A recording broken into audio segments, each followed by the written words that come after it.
पागल चीता और डायनासोर की लड़ाई। इस जंगल में रहते हैं मासूम जानवर।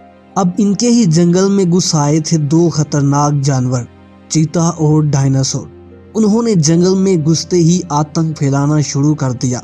वो दोनों एक ही दिन में कई शिकार कर लेते थे। इन दोनों ने आधे से ज्यादा जानवरों का शिकार कर लिया था। जंगल के बाकी जानवर उनसे बहुत डरे हुए थे।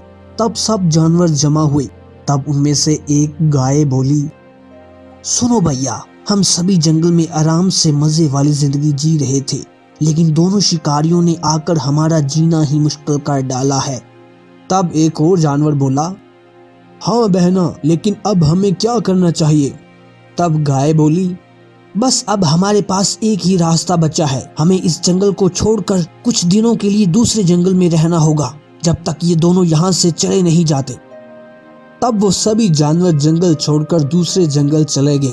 उधर चीता और डायनासोर पूरे जंगल में घूम चुके थे, लेकिन उन्हें वहाँ कोई जानवर नहीं मिला। तब डायनासोर बोला, अरे लगता है उन जानवरों को धरती निगल गई या फिर आसमान खा गया। कहाँ चले गए? मुझे लगता है वो कहीं छुप कर बैठे हैं। तब चीता बोला, तुम सही कहते हो, हमें उन्हें ढूंढना होगा, चलो चलते हैं। तब वो दोनों उन्हें पूरे जंगल ढूंढते हैं, लेकिन उन्हें कोई नहीं मिलता। वो दोनों अब बहुत भूखे हो चुके थे।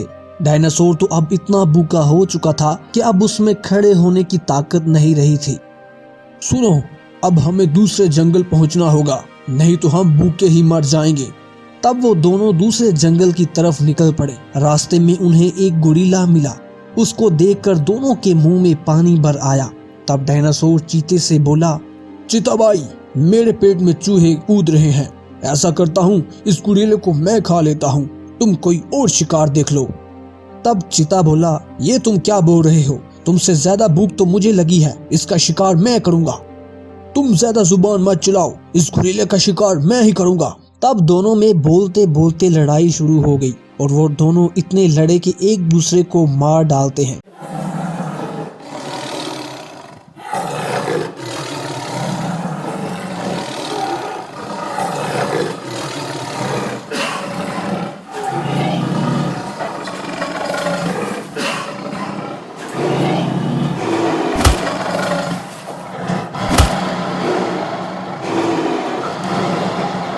और गोरिल्ला भी अपनी जान बचाकर वहां से भाग जाता है और ये खबर वहां सब जानवरों को बता देता है। अब उन दोनों के मरने की खबर सुनकर वो जानवर अपने जंगल वापस आ जाते हैं और वहां मजे से जिंदगी गुजारना शुरू कर देते हैं।